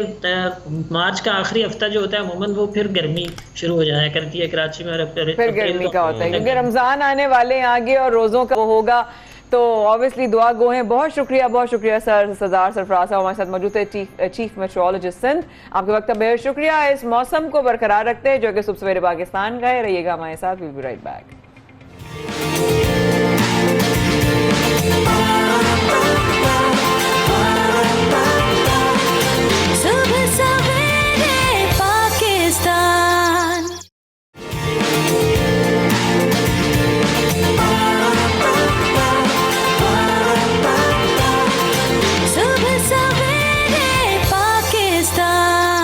जब हमेशा हम प्रोग्राम में सेहत की बात ज़रूर करते हैं, सेहत से मुतालिक खबरें आपको ज़रूर देते हैं। जिस तरीके से हमने गुज़िश्ता रोज़ भी आपको दिखाया था कि फूड ट्रैप के हवाले से हमने आपको खबर दी थी कि खाना हमारा, हमें खाने के बारे में जानना कितना ज़रूरी है। जो चीज़ हम इनटेक कर रहे हैं जिस चीज़ का, खासतौर पर उसके बारे में आपको पता होना बहुत ज़रूरी है। उसका ऑर्गेनिक होना बहुत ज़रूरी है। आपको पता होना चाहिए सिस्टम में क्या जा रहा है। और मुझे बहुत सारी नॉलेज नहीं थी, मुझे इसलिए नॉलेज नहीं थी बिकॉज मैंने कभी इस तरफ जोर ही नहीं दिया, and I am very sure आप लोग भी नहीं ध्यान देते होंगे। कल मैं और शाजिब जब हम देख रहे थे फूड ट्रैक, तो उस पर इस तरीके से उसके जो न्यूमेरिकल या अल्फा न्यूमेरिकल उसकी जो फॉर्मूलाज हैं जो हमें नहीं पता होते, साथ साथ मैं और आप एक जो जहां पे फंस जाते हैं ना, वो मिथ्स हैं शाजिब। ये खाना है, ये नहीं खाना, डाइट करना है, उदासी आ जाती है, हाय डाइट हम कल से शुरू करेंगे, मंडे से शुरू करेंगे, थर्सडे से शुरू करेंगे। डाइट का सुनते ही एक डिप्रेशन सा तारी हो जाता है। क्यों डिप्रेशन तारी हो जाता है? और अक्सर लोग हमें, चाहे वो डाइटिशियन हो या ना हो, वो कोई भी हो, हर बंदा आजकल मशवरा दे रहा होता है। हाँ। वो मशवरों से क्या होता है कि आपके ज़हन में वो बातें बैठ जाती हैं कि भाई ये फला चीज़ नहीं खानी, इसको खाओगे, चॉकलेट खाओगे तो मोटे हो जाओगे, हाँ। गाजर खाओगे तो बिनाई अच्छी हो जाएगी। मतलब कुछ अच्छी बातें भी होती हैं और हो सकता है कि उसमें बहुत सारी जो मिथ्स हैं वो ठीक हो, मिथ्स ना हो। हाँ। लेकिन ये कि इसके बारे में जानना, सही हकाइक पता करना, मफरूजों की बुनियाद पर हम कोई भी डाइट प्लान अपना नहीं बना सकते। और ऐसे हम लोगों की बातें सुनते रहेंगे तो फिर तो हमारा क्या हाल होगा? भाई एक इंसान मीठे का शौकीन है, उसको शौक है मीठा खाने का, भाई मीठा नहीं खाओ, वो तो क्रेविंग से ही खत्म हो जाएगा, उसको तो है ही उसका स्वीट टूथ, क्या करे? तो जब तक आपकी सही रहनुमाई नहीं होगी, आपको कैसे पता चलेगा? आज हमने प्रोग्राम में बुलाया है clinical dietitian from Aga Khan university hospital की हमारे साथ मौजूद हैं, जो कि इस वक्त बहुत ज्यादा इस पर काम भी कर रही हैं और एक बेहतरीन क्लिनिकल डाइटिशियन भी। उनको खुशामदीद कहते हैं। अस्सलाम वालेकुम सना, पर हमारे साथ। Thank you so much for coming. Thank you so much for having me. नहीं, आप ये मिथ्स हैं, सब मैं एक एक करके मिथ्स आप मैं और शाहजहां की तरफ थ्रो करते जाएंगे और आपने आज जो है ना हलचल मचा देनी है। भाई सबसे पहले तो ये बताएंगे, लोग अक्सर ये कहते हैं कि ये खाओ ये ना खाओ, ये सेहत के लिए ठीक है, ये सेहत के लिए ठीक है, सब्जी खाओ ये नहीं खाओ, फला खाओ ये तो मसला हो जाएगा, चॉकलेट खाओगे तो मोटापा हो जाएगा। भाई एक इंसान की क्रेविंग है, वो मर रहा है और ऐसा कुछ शौक है गोश्त का, वो नहीं खा सकता, क्या करें? हमारा वैसे चॉकलेट में बड़ा जोर है, बहुत जोर है चॉकलेट में। प्लीज ओके, देखिए चॉकलेट्स, अगर हम चॉकलेट्स की बात कर लें तो चॉकलेट 10 तरह की होती हैं। सो जो सबसे मुजरे से है तो मिल्क चॉकलेट है, जो कि नहीं खानी चाहिए। बट अल्लाह मियां की तरफ से नेचुरल कोको है, जिससे डार्क चॉकलेट बनती है, जिसके हार्ट हेल्थ बेनिफिट्स बहुत अच्छे हैं, ब्लड सर्कुलेशन के लिए अच्छी है, एंटीऑक्सीडेंट प्रॉपर्टीज होती है, एंटी कैंसर है। तो अगर एक टुकड़ा डार्क चॉकलेट का ले लिया जाए, मगर आप हमेशा लेबल रीड करना सीखें कि उस पर लिखा हो कि 75% कोको है, 85% कोको है। आप जाके किसी मशहूर ब्रांड की स्वीटेंड डार्क चॉकलेट ना उठा के ले आए, तो वो फिर फायदा नहीं करेगी। इसी तरह से कोई चीज़ खानी है नहीं खानी है, देखिए माया और शाहजेब, हम लोग बात करते हैं एविडेंस बेस्ड के ऊपर कि अगर इस पे फूड साइंस ने कोई रिसर्च की है तो हम कहेंगे हाँ जी ये अच्छी बात है। जैसे कि मैंने कहा डार्क चॉकलेट में पॉलीफिनॉल्स हैं, खाने चाहिए। या जैसे आपने गाजर की बात की कि वो बिनाई अच्छी करता है, इसके ऊपर भी स्टडीज हैं, लेकिन उसकी वजह से क्योंकि कैरोटिनॉइड्स उसमें होते हैं, लेकिन उसकी हर चीज़ की एक लिमिट मौजूद होती है। अगर आप ज़्यादा गाजरों का इस्तेमाल करेंगे तो हाइपर कैरोटिनीमिया हो जाता है, जिसकी वजह से पीलाहट आने लगती है बॉडी के अंदर। सही है, गाजर ज्यादा एक्सेसिव बाकायदा पीलापन आ जाता है बॉडी में, क्योंकि उसके अंदर पिगमेंट है कैरोटीन। आपकी पहली बात से मुझे लग रहा है कि बैलेंस डाइट होना, हर चीज का बैलेंस होना बहुत जरूरी है, बहुत जरूरी है। इसी तरह से लास्ट ईयर क्या हुआ था कि मैंने कुछ एक मिथ, जो कि आजकल के मौसम के हिसाब से स्ट्रॉबेरी की एक स्टार्ट हुई थी, बड़ी जबरदस्त वायरल क्लिप गई थी, जो कि बहुत गलत किया कि जी स्ट्रॉबेरी का शेक पीने से पेट खराब हो जाता है, क्योंकि स्ट्रॉबेरी में विटामिन सी है, दूध में कैल्शियम है, वो मिलेगा तो वो पेट खराब कर देगा। जबकि ऐसा कुछ साइंस ने प्रूव नहीं किया। विटामिन सी और दूध का अगर इंटेक ले लिया जाए और अगर पेट खराब होने लगते तो सबके पेट खराब हो रहे होते हैं। सो ऐसी बात नहीं है। इसी तरह से अंडे नहीं खाएं, तो अंडे के अंदर जी कोलेस्ट्रॉल है तो वो ब्लड प्रेशर बढ़ा देगा। अमेरिकन हार्ट एसोसिएशन की गाइडलाइंस हैं कि एक नॉर्मल इंसान या इवन हार्ट का जो बंदा है, पेशेंट है, वो भी आराम से अंडे की जर्दी डेली बेसिस पे 1 एग यॉक कंज्यूम कर सकता है। हाँ, जिनको फैटी लिवर का मसला है वो एग यॉक से परहेज करें। ऑलराइट। तो डॉक्टर साहब, अच्छा अचानक डाइट के नाम पर लोगों के जिस तरह चेहरों पर चिकन पड़ना शुरू हो जाती है, वो डिप्रेशन तारी हो जाता है। डाइट का इज इक्वल टू आम इंसान की जुबान में अगर कहूँ तो समझते लोग फाका करना। हाँ, तो क्यों ये डिप्रेशन आ जाता है? किस बात का है कि क्यों डर जाते हैं कि भाई पता नहीं खाएंगे नहीं खाएंगे, मंडे से शुरू करेंगे? ये क्या माइंडसेट है? एक्चुअली डाइट तो वर्ड मैं मानती नहीं, पहली बात तो ये है। अच्छा, डाइट तो कोई वर्ड है ही नहीं। डाइट का मतलब क्या आता है? उबले हुए सब्जियां खाने या फाका। डाइट आपकी खुराक है, आप अच्छी डाइट लें, हेल्दी वेल बैलेंस डाइट लें। असल में हुआ ये है कि इंटरनेट पे पिछले कितने सालों से इतनी ज़्यादा डाइट्स आ गई हैं जिसे हम फैट डाइट्स बोलेंगे, ठीक है? उसका कोई फ़ायदा नहीं है, क्योंकि जो भी डाइट, जो भी फैट डाइट लॉन्ग टर्म नहीं फॉलो की जा सकती, वो सस्टेनेबल नहीं होगी, उससे आपको नुकसान होगा, आप छोड़ देंगे and you will come back to your old eating habits. अच्छा सना साहब, ये बताइएगा कि हमारे पास गूगल हर एक के पास अवेलेबल है, हर एक के फोन में है। हमें कोई चीज पूछनी होती है, कुछ पता करना होता है, कुछ खाना होता है, हम उस पर लिखते हैं, सर्च करते हैं, उसके हम न्यूट्रिशंस देखते हैं, उसके क्या इसके फवायद हैं, क्या नुकसान आते हैं और उसको लेना शुरू कर देते हैं। लेकिन एक्सेस अमाउंट ऑफ एनीथिंग वो भी नुकसानदेह है। जैसे कि हम जूसेस अगर इनटेक ज्यादा कर रहे हैं तो जूसेस का भी क्या नुकसान हो सकता है? बहुत ज्यादा इनटेक, हमें फल खाना चाहिए। हाँ, मेरे पास रोज patients literally, Maya and Shahzeb, रोज क्वेश्चंस आते हैं, जूस पी लें, जूस पी लें। देखिए, जूस अगर आप पीते हैं तो आप एक गिलास में 4-5 फ्रूट्स तो डालेंगे ना, और उसका एक्सट्रैक्ट निकल गया, आपने फाइबर मिस कर दिया, आपने पूरी जूस की जो अपनी शुगर थी, फ्रक्टोज, वो ज्यादा चली गई। कितने लोगों को प्री डायबिटिक हो जाते हैं ज्यादा जूस पीने से, ज्यादा खजूरें खाने से। सो फ्रूट्स की जो एक इनटेक बताई गई है, 2 से 3 फ्रूट्स पर डे एक नॉर्मल हेल्दी पर्सन कंज्यूम कर सकता है, बट फ्रूट को खाएं बजाय उसका जूस बना के पीने के। अगर आपको जूस पीने का बेइंतहा शौक है तो आप सब्जियों का जूस क्यों नहीं बनाते? आप कैरेट ले लें, क्यूकम्बर्स ले लें, टमेटोज ले लें, बीटरूट डाल दें, इसको आप जूसिंग करके अगर ले लेंगे तो आपको शुगर की जो हम लेवल पे बात करें ना कि शुगर इंटेक ज्यादा जाएगा, वो कंट्रोल में आ जाएगा। लेकिन ये गूगल की वजह से हर बंदा जो न्यूट्रिशनिस्ट बन रहा है आजकल, इसके जरा बताएं ये कितना नुकसानदेह है। देखिए, गूगल पे भी हर चीज सही नहीं है। इवन जब सर्च इंजन पे हम जाते हैं तो उस पे भी हर चीज सही नहीं आ रही होती। सो या ये कि मतलब फॉर एग्जांपल अगर आप एक एक्सपीरियंस से गुजरे, आप दूसरों को बताना शुरू हो गए, दिस इज रॉन्ग। आपको पता होना चाहिए। इवन मैं कहती हूँ जो लोग हैं उनको भी सेंस दिमाग में चलाना चाहिए कि जो अगला बंदा मुझे बता रहा है वो कितना सही है, उसकी क्रेडिबिलिटी क्या है। जैसे ग्रीन टी के ऊपर बड़ा जोर होता है, ग्रीन टी पियो, ग्रीन टी पियो, ग्रीन टी पियो, क्या है ये? कितने मैंने ऐसे देखे जो हर खाने के बाद ग्रीन टी, हर खाने से पहले green tea is good for digestion, मगर कोई स्टडी ये नहीं कहती कि उससे वजन कम होगा। अच्छा, कोई स्टडी नहीं कहती, ये ऑन रिकॉर्ड जा रहा है, ऑन रिकॉर्ड जा रहा है। कोई स्टडी ऐसी नहीं कि ग्रीन टी पीने से वजन कम हुआ। हाँ, अगर आपने ग्रीन टी के साथ डाइट बहुत अपनी कम कर दी, क्योंकि जाहिर है क्योंकि कैफीन है, आपकी एपेटाइट सप्रेस कर देगी, आपको भूख नहीं लगेगी, आप खाना नहीं खाएंगे, आपका वजन कम होगा। आप समझ रहे हैं मेरा ग्रीन टी से वजन कम हो रहा है। ग्रीन टी चर्बी नहीं पिघलाएगी, ग्रीन टी नहीं पिघलाएगी। चर्बी आपकी पिघलती है या तो एक्सरसाइज करने से या प्रॉपर इंटरमिटेंट फास्टिंग की तरफ। अच्छा, गर्म पानी का इस्तेमाल कहा जाता है कि अगर किया जाए तो वही बेहतर है। It's again good for digestion, but again hot water या इवन लेमन डाल के वो चर्बी नहीं अंदर से बहुत ज्यादा कहते हैं लेमन पियो, ये कियो, नहानो पियो, है ना शायद कितना बोला जाता है। Lemon juice is good for your kidney stones, लेना चाहिए, पर डे 1 लेमन जूस ले सकते हैं, लेकिन एक्सेसिव इंटेक वही बात है, बोन्स को वीक करेगा या 10 मसलों में आप फंसेंगे। अच्छा सना साहिबा, जिस तरीके से कीटो डाइट, इतने दिन का चैलेंज और फला चैलेंज, ये सारे चैलेंजेस होते हैं, ये कितने बड़े चैलेंज बन जाते हैं लोगों के लिए, ये बताएं जरा। देखिए, मैं बताऊं Shahzeb, being a qualified clinical dietitian, keto diet हमारे लिए निकली नहीं थी। कीटो डाइट एपिलेप्टिक लोगों के लिए बनाई गई। बिल्कुल, लेकिन इसके साइड इफेक्ट्स हैं ये कि वेट लॉस इंड्यूस कर सकती है। जिन लोगों ने सक्सेसफुली वेट लॉस कर लिया वो क्लेम कर रहे हैं कि इससे कुछ नहीं होता।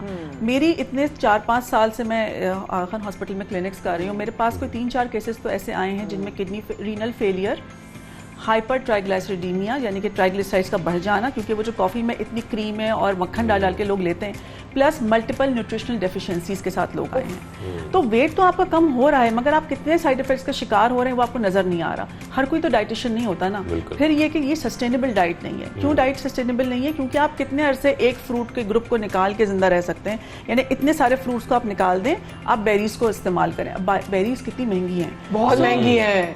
सो कीटो डाइट इज एक्चुअली, और जिन लोगों ने करी है मेरे पास जो वेट लॉस के लिए आते हैं, वो कहते हैं हमने कीटो की 3 महीने की छोड़ दी। तो मैं सवाल करती हूँ क्यों छोड़ी? अगर इतनी अच्छी डाइट थी तो करते भाई उसको।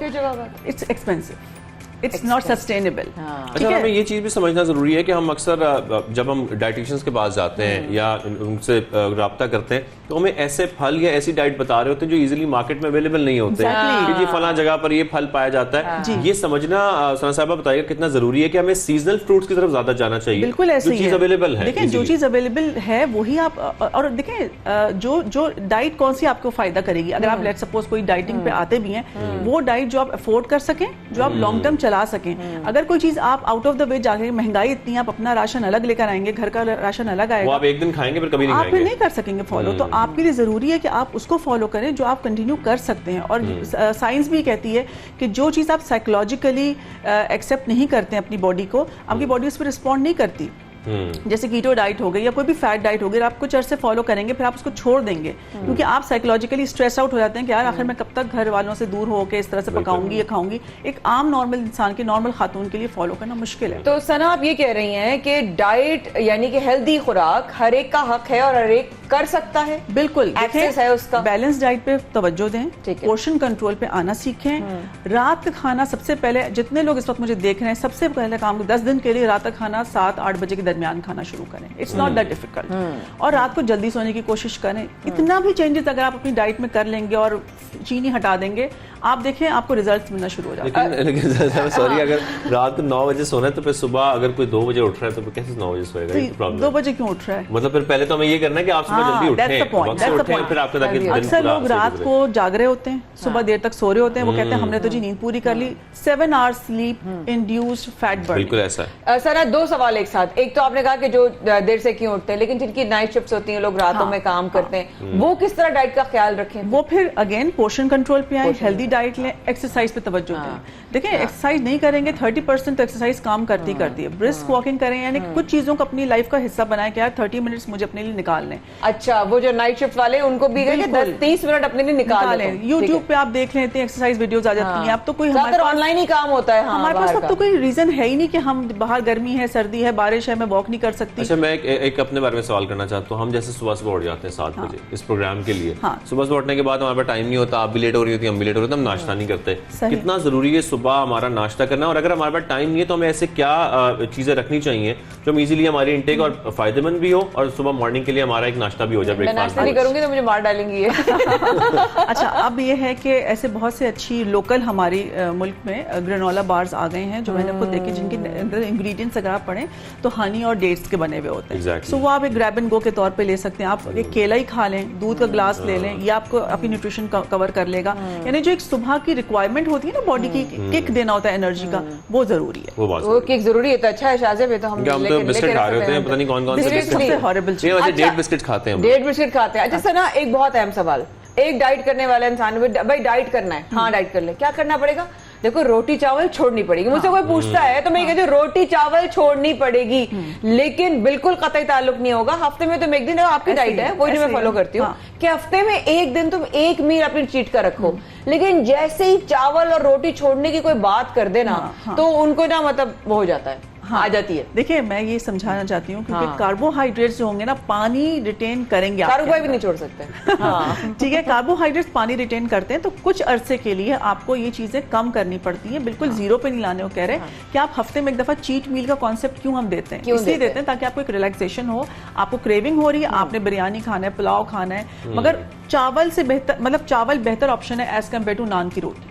नान की रोटी जो आप खाते हैं इतनी ज्यादा खमीर और व्हाइट फ्लावर, उससे बेहतर है कि आप नॉर्मल राइस का पोर्शन ले लें विद लॉट्स ऑफ प्रोटीन और सैलेड। यानी कि बिल्कुल नहीं छोड़ने की जरूरत है, छोड़ने की जरूरत नहीं है। आप इतना कर सकते हैं कि आप उसको हफ्ते में एक दिन अपना मील बना लें। हाँ बिल्कुल ठीक है। और साथ में जैसे कि हम डाइट का जिक्र कर रहे हैं तो हम अक्सर ये करते हैं कि सुबह आने के बाद भी यहाँ पर हम या तो चाय पी रहे होते हैं या कॉफी पी रहे होते हैं, ब्लैक कॉफी, खासतौर पर खाली पेट कॉफी पीना क्या फायदेमंद है, नुकसानदेह? Advisable at all. बड़े लोग लिख रहे हैं, डॉक्टर साहब बड़े न्यूट्रिशनिस्ट डाइटिशियनिस्ट लिख के दे रहे हैं डाइट में, इसलिए देखिए एक normal healthy person maximum 2 to 3 cups of caffeine ले सकता है पर डे, ठीक है। अच्छा, ठीक लेकिन खाली पेट ब्लैक कॉफी लेना या चाय लेना इट्स नॉट एडवाइजेबल।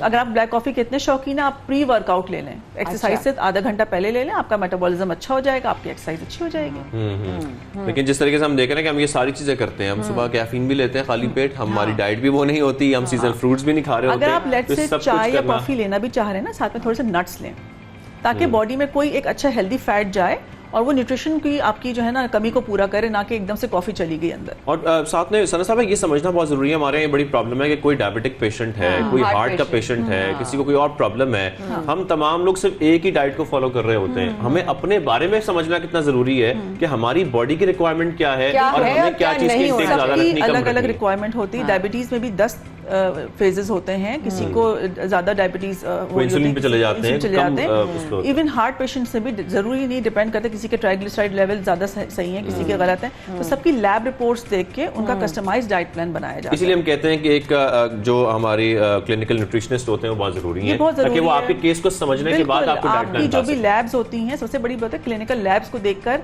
कोई भी डिजीज के हिसाब से, कोई रीनल का इशू है, कोई किडनी का पेशेंट है, डायलिसिस पे है, नहीं डायलिसिस पे है, सबकी अलग अलग रिक्वायरमेंट होती है। बिल्कुल ठीक है। तो यानी कि डाइट का मतलब फाका नहीं होता, डाइट मतलब खुराक, healthy well balance diet, lifestyle modification, इसको समझना पड़ेगा। आपसे अगर डॉक्टर साहब किसी ने मिलना हो तो वो खान पे आके, खान हॉस्पिटल में थर्सडेज एंड फ्राइडेज क्लिनिक होती है, आप अपॉइंटमेंट ले सकते हैं, कॉल और ऑनलाइन आपसे राब्ता हो सकता है, आप इंस्टा पे हैं? इंस्टा पे मैं अवेलेबल हूँ, आप मेरा न्यूट्रिशनिस्ट सना असफर का पेज लाइक कर लें और फिर आप उसको फॉलो करना शुरू ठीक है। Alright, thank you so much for your time, thank you so much for your time. But वही वाली बात है कि ये तमाम शुरू में कहा था, हम गाहे बगाहे हेल्थ से रिलेटेड इसलिए सेगमेंट्स करते हैं ताकि आप और मैं इस वक्त में जहां पर महंगाई भी बहुत ज्यादा है, ऑब्वियसली स्ट्रेस लेवल भी बहुत ज्यादा है, उसमें हमें वो डाइट जो हम अफोर्ड कर सकें, हमें कैसे चूज करनी है और हम कैसे उसकी तरफ बढ़ सकते हैं और एक हेल्दी लाइफस्टाइल जी सकते हैं। हमारे साथ रहेगा और इस प्रोग्राम में बहुत कुछ बाकी। सवेरे पाकिस्तान में शाहजेब और माया अभी गए और अभी आए।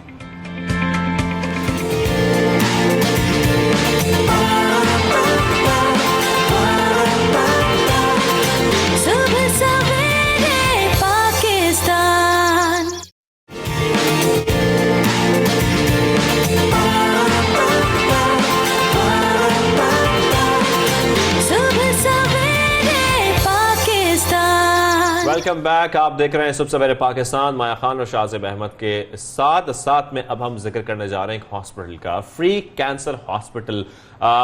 कैंसर के लिए बहुत काम अब होना शुरू हो गया है और होना भी चाहिए। खास तौर पर जो खबर है वो मरीजों के लिए ये है कि पाकिस्तान में पहली कैंसर इमरजेंसी मुतारिफ कराई गई है। लाहौर के इलाके रायविंड में कैंसर केयर अस्पताल कायम किया गया है। साथ में अस्पताल में जो मरीज आए वो फौरी दाखिल हो जाए, उसका मुफ्त इलाज किया जाएगा, बिल्कुल मुफ्त इलाज किया जाएगा कैंसर के पेशेंट का। This is so such a great news to know. Shahzeb, आपने बिल्कुल सही कहा कि वाकई पाकिस्तान में कैंसर के हवाले से अब काम करना ज्यादा होना शुरू हो गया है और बहुत इजाफा हो रहा है, इसमें बहुत इजाफा हो गया है अनफॉर्चुनेटली। बस हमारी दुआ ये है कि इस तरीके से पाकिस्तान को परवरदिगार ने पोलियो से तकरीबन पाक कर दिया, ऐसे ही कैंसर से भी जो है हम हमारे अपनों को अल्लाह पाक दूर रखे। और ये एक ऐसी ऑब्वियसली डिजीज है जिससे सिर्फ एक इंसान नहीं गुजरता, उसकी पूरी फैमिली जो है वो अफेक्ट होती है।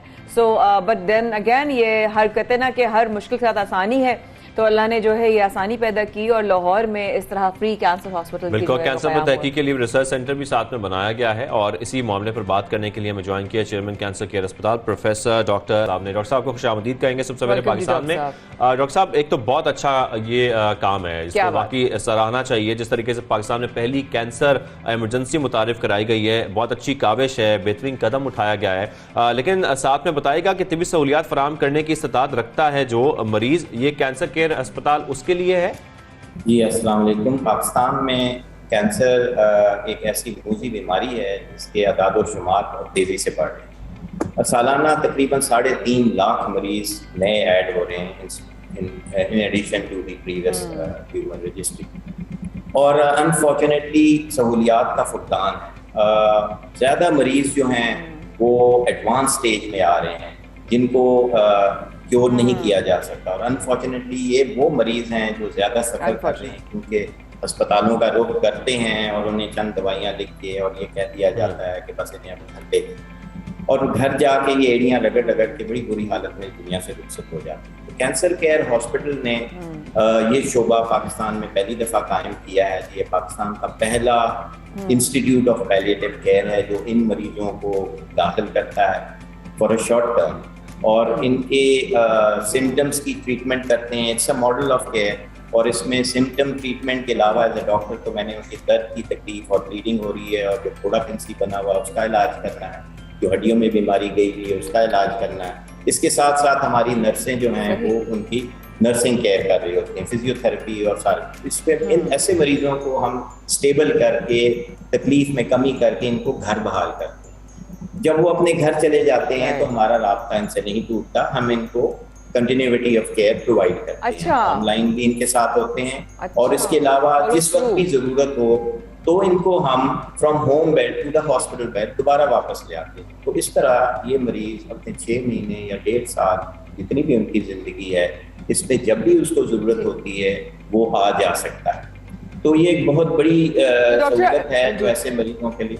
जी जी वाह जी डॉक्टर, आज आपने इतने अच्छे तरीके से बताया वाकई में कि उनको अकेला, ओबियसली एक ऐसा मर्ज, फिर उसमें तन्हा ना छोड़ना, और जब इलाज हो रहा हो ना सिर्फ उस वक्त तक बल्कि फॉलो थ्रू उनके साथ रखना, फिर उनका साइकोलॉजिकली, फिर उनका फिजियो, वो सब कुछ होता है। और मैं इसलिए वाकिफ हूँ कि I have seen cancer survivors and obviously जैसे कैंसर से जिनकी हम बात हो गई अपनी मेरी फैमिली में, मेरे सगे भाई का भी और खाला का, काफ़ी लोग, तो अनफॉर्चुनेटली काफ़ी महंगा होता है ये इलाज डॉक्टर साहब।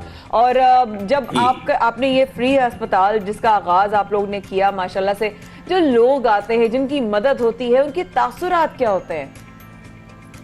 अच्छा जी, मैं थोड़ा सा और भी इस अस्पताल के तारुफ में बताता चलूँ कि ये एक चैरिटी प्रोजेक्ट है, ये रजिस्टर्ड ट्रस्ट है और इसके बोर्ड ऑफ ट्रस्टीज हैं, और हमारे 2 ही मिशन स्टेटमेंट हैं। पहली ये कि treatment will be totally free for all deserving patient, यानी मुस्तहक मरीजों का इलाज फ्री होगा। हम सिर्फ यही पूछते हैं कि क्या आप पे ज़कात लगती है, अगर वो कहते हैं हाँ तो हम उनसे साइन करा देते हैं और 1 रुपया भी नहीं चार्ज करते। आपको हैरानगी होगी कि इस हॉस्पिटल में ना कोई पर्ची सिस्टम है, ना कोई कैश डेस्क है, और जो कहता है कि जी मुझ पे ज़कात नहीं लगती, मैं तो साहिब हैसियत हूँ, मैं ज़कात देता हूँ, हम उनसे कहते हैं कि जी आप हमें डोनेशन दे दें।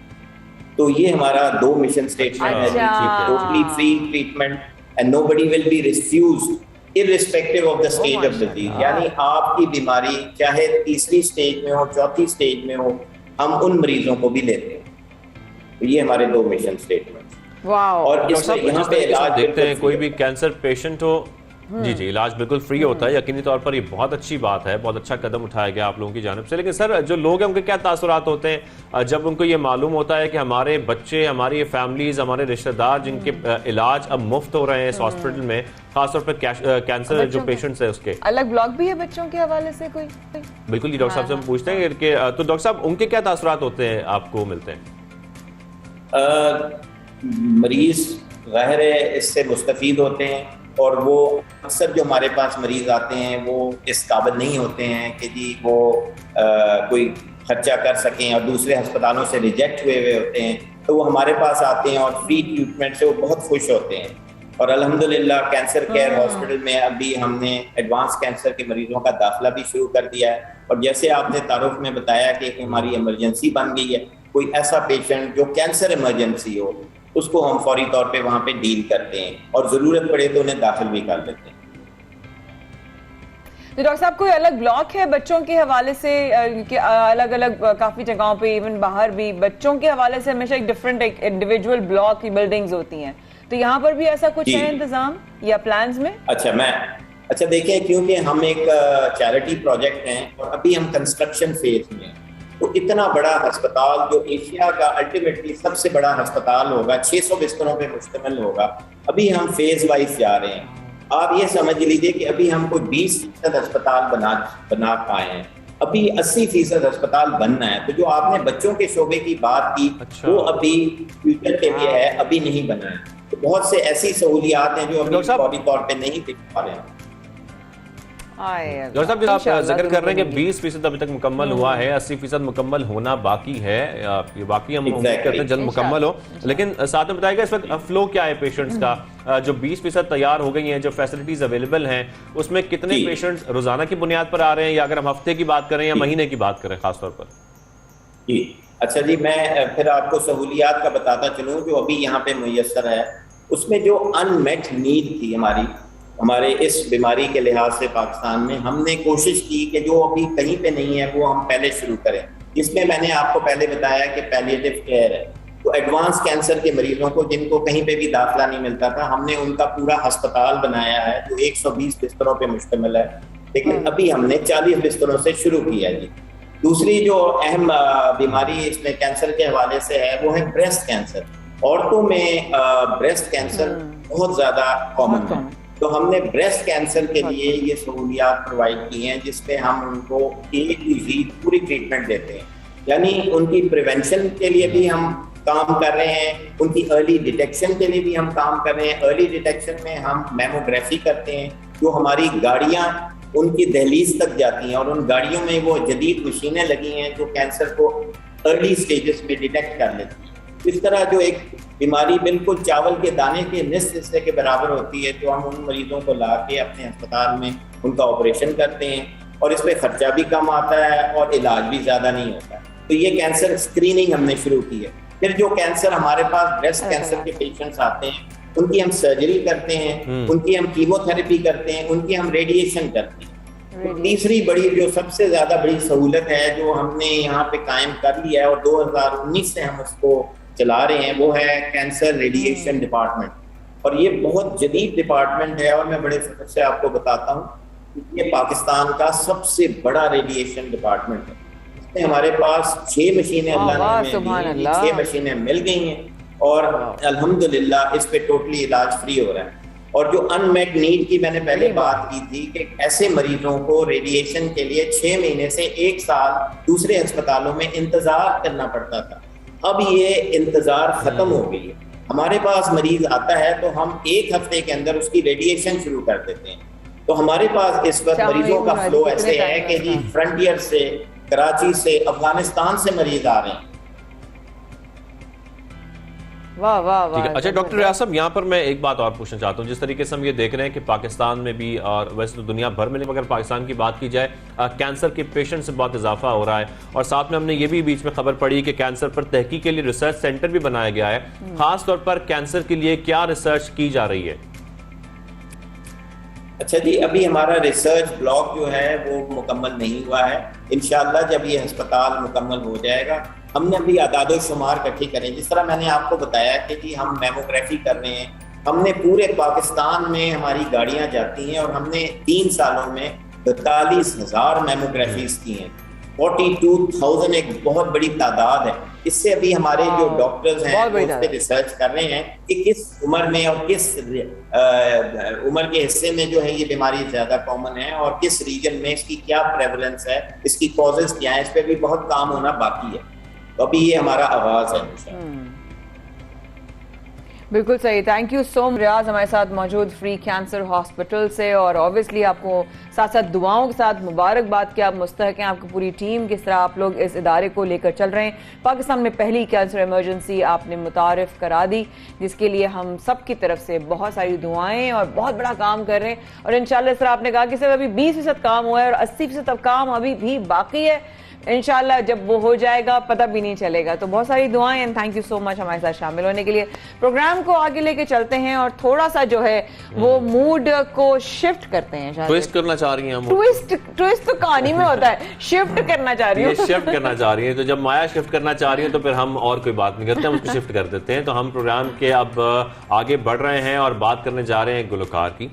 एक ऐसे मुल्क के नौजवान गुलकार जो कि साथ साथ म्यूजिक कंपोजर भी हैं और इस वक्त मुख्तलिफ हम ये भी देख रहे हैं कि वो भारत में ही परफॉर्म कर चुके हैं, साथ में मुख्तलिफ ममालिक में ही परफॉर्म करते रहते हैं। पाकिस्तान तो खैर उनकी परफॉर्मेंस जारी रहती है और साथ में पाकिस्तानी ड्रामों के टाइटल सॉन्ग्स में भी वो अपनी आवाज का जादू जगा रहे हैं। तो हम जिक्र कर रहे हैं वजी फारूकी का, जो कि हमें शो में ज्वाइन कर चुके हैं। अस्सलाम वालेकुम, कैसे हैं आप? खैरियत से? बिल्कुल सही, आप कैसे? ठीक है, thank you very much for joining. वजी, सबसे पहले तो ये बताएं कि बल्कि बताएं क्या, सबसे पहले तो कुछ सुनाएं, बाद हम बातें करेंगे सारी। क्या सुनाने जा रहे हैं आप प्रोग्राम के आगाज में हमें? अभी मेरा सॉन्ग आया है, उसने 300 मिलियन किया। अरे वाह, या माशाल्लाह से, it's like viral everywhere. It's called Ruposh. हाँ, हमने बांधा है तेरे इश्क में एहराम जुनू।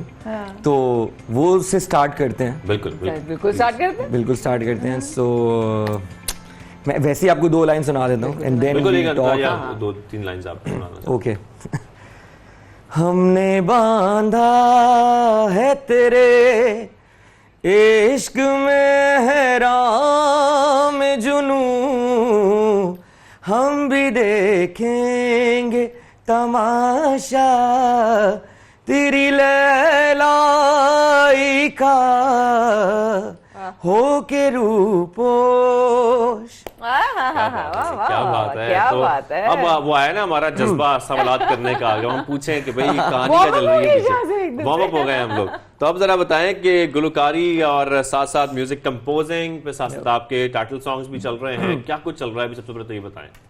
मेनली कॉन्सर्ट्स चल रहे हैं, आप देख सकते हैं। शुक्र है कॉन्सर्ट चलना शुरू हुए पाकिस्तान में। सुबह सुबह हमारे लिए तो बिल्कुल सुबह है। ये तो सोने का टाइम होता है यूजुअली। तो कॉन्सर्ट्स चल रहे हैं, टूर्स। अभी मैं इस्लामाबाद गया हुआ था, एक कुछ फेस्टिवल था, I know I can not take the name, and then the lot of festivals are happening. उसके बाद मेरा कल एक गाना रिलीज हुआ है इमरान अशरफ और उर्वा पे, ठीक है। उससे पहले हमने एक हमारी टेलीफिल्म आई रूपोश, जो हिस्ट्री किया है पाकिस्तान में। उससे पहले आज तक कभी 100 मिलियन किसी एक सिंगल एपिसोड टेलीफिल्म का नहीं हुआ, हिस्ट्री में नहीं हुआ। अरे वाह, मतलब दैट्स ऑन रिकॉर्ड्स। अच्छा, तो वो है। फिर 160 मिलियन किया सॉन्ग ने टिकटॉक पे। क्या बात है भाई। या 51 million on YouTube, and then another song that's 17 million, वो भी चल रहा है, पीछे पीछे भाग रहा है। क्या भाग रहे हैं? भाग रहा है वो मिलियंस वो एक ही टेलीफिल्म का है। यूजुअली आई डू ओएसटीज ज्यादा। अच्छा, ओएसटीज ज्यादा सिंगल आ रहा है, बट क्योंकि उससे टाइम ही नहीं मिल रहा। एक खास कंपनी ने अच्छी बात है ना, क्या करना है टाइम का, जो अल्लाह ताला चला रहा है, जबरदस्त चला रहा है और मिलियंस में चला रहा है। शुक्र अल्लाह का, शुक्र है अल्लाह का। तो सब जगह काम किया वजी, बाहर भी काम किया, दुबई में भी काम किया, भारत में भी काम किया, पाकिस्तान में भी काम किया। सबसे ज्यादा काम करने का मजा कहाँ आया? बुराई के अलावा कहूंगी ज्यादा मजा तो सब जगह आया होगा, लेकिन ज्यादा मजा कहाँ आया? मुझे लगता था, मैं इसको आई कट इट शॉर्ट, लेकिन मुझे लगता था कि इंडिया की मार्केट काफी बड़ी है और वहां पे क्योंकि हम गिग्स कर रहे हैं। मैंने फिल्म की, जंजीर फिल्म की और अधूरी कहानी प्रमोशन ट्रैक किया, मतलब 2-4 फिल्में की हैं बॉलीवुड की। तो मुझे लगता था वो ज्यादा बड़ी मार्केट है वो, लेकिन जब वापस आके मैंने ड्रामा इंडस्ट्री में प्रॉपरली काम किया हमारे यहाँ, और फिर आपका जब काम हिट अपने मुल्क में होता है ना, मतलब दूसरे मुल्क से हिट होके आ गए, उसका मजा नहीं है जब अपने ही मुल्क में आप अपना गाना ऑडियंस हिट करते हैं। हमारे प्लेस, हमारे साउंड ट्रैक्स जो पूरी दुनिया में दीवाने हैं। तो हमारे जो ड्रामे और गाने हैं उसका रिस्पांस जब इधर उधर, मतलब श्रीलंका से, बांग्लादेश, इंडिया से आया, तब मुझे बहुत मजा आया। और अब हम लोग काफी प्रोफेशनल लोग हैं, ड्रामे में तो बहुत प्रोफेशनल लोग हैं। ड्रामाज तो वाकई हमारे और बाकी मुख्तलिफ ममालिक हमारे ड्रामाज देखे जाते हैं पाकिस्तान के, ये तो वजह है। लेकिन साथ में वजह मुझे ये भी बताएगा, जिस तरीके से हम देख रहे हैं कि म्यूजिक इंडस्ट्री में बड़ा बदलाव आ रहा है, बहुत चेंज आ रहा है, म्यूजिक बिल्कुल बदल गया है। पहले के म्यूजिक को हम देखें और आजकल के म्यूजिक को देखें, लेकिन आजकल हम जैसे उस दिन भी सवाल कर रहे थे कि आजकल के म्यूजिक ज्यादा देर सस्टेन नहीं करता। हम 2-4 दफा गाना सुनते हैं, हमें आदत होती है, 3-4 दिन बाद भूल जाते हैं कि हमने गाना सुना था। इसकी क्या वजह है? म्यूजिक अच्छा प्रोड्यूस नहीं हो रहा या कोई और वजह है जो आप समझते हैं? बहुत मार्केट बढ़ गई है, बहुत देखें, बहुत सारे लोग हैं। अब क्या है कि प्रमोशन ज्यादा है और म्यूजिक के ऊपर काम करना कम है। It's like you know, good point. क्या कह सकते हैं कि you know we make songs जो कि फर्स्ट टाइम में कैच हो। ऐसा नहीं हो जैसे ए आर रहमान साहब थे, हैं बल्कि क्या बात है, उनका गाना आता था तो हम सुनते थे, 2-3 बार अच्छा नहीं लग रहा, फिर आहिस्ता आहिस्ता अच्छा लग रहा है और फिर ग्रोज ऑन यू राइट। ये अब हम लोग कोशिश करते हैं कि ऐसा गाना हो जिसमें कुछ कैच लाइंस हो, कोई ठक करके लगे, 2 हफ्ते बाद कुछ नया आ जाएगा। समझते हैं, हम कोशिश करते हैं कि वायरल ज्यादा हो, और जब वायरल हो जाता है फिर हम कहते हैं बस ठीक है, वायरल हो गया ना, हमारा काम हो गया। ऐसा है? अब तो कच्चा बादाम वायरल हो रहा है, तो बेचारे का एक्सीडेंट हो गया, चीज है वो आजकल वायरल हो जाती है। बट अगर मेहनत करोगे सही म्यूजिक पे तो वो लंबा चलेगा। मैंने बहुत सारे गाने किए वापस आके, लेकिन मेरा ये वाला गाना एक्चुअली चल रहा है। और बहुत सारे गाने, जैसे आतिफ भी गाना भी करता तो मैंने भी सुना है, मैं बिल्कुल ही गाफिल इंसान हूँ, तो गाना मैंने भी सुना है। हाँ, ये ऐसा मतलब कभी गाने नहीं सुनती, इनको तो पता ही नहीं होता मूवीज में क्या चल रहा है। मुझे बता रहे होते कहाँ पे क्या हो रहा होता है, बिल्कुल गाफिल होती हूँ, मुझे गाने पता होता है। हमारे आशिक बहुत है ना, जो आशिक है वो सुनेगा। हाय हाय हाय, तो इसका मतलब अगर एक आशिक हमारे फ्लोर पर आया है तो मुझे एक बात बताइए, हमारे सेट पर आते ही शाज़े वो मुझे देखकर कौन सा अपने गाने में से गाना याद आया? कोई ऐसा गाना जो हमें देखकर दिल चाहा हो गाने का? मुझे नहीं, हम दोनों को, मतलब हमें देख के पता नहीं गाना आया कि नहीं आया, लेकिन जो गाना आपके ज़हन में आ रहा है वो आप हमें सुना दें, फिर हम आगे बात को अच्छा चलें। मैं वैसे I am not much of a guitarist, लेकिन मुझे इन्होंने खास कहा था कि भाई तुम गिटार लेके आके नाम बताएं जिसने कहा था। आपकी टीम में से किसी ने कहा था, और ये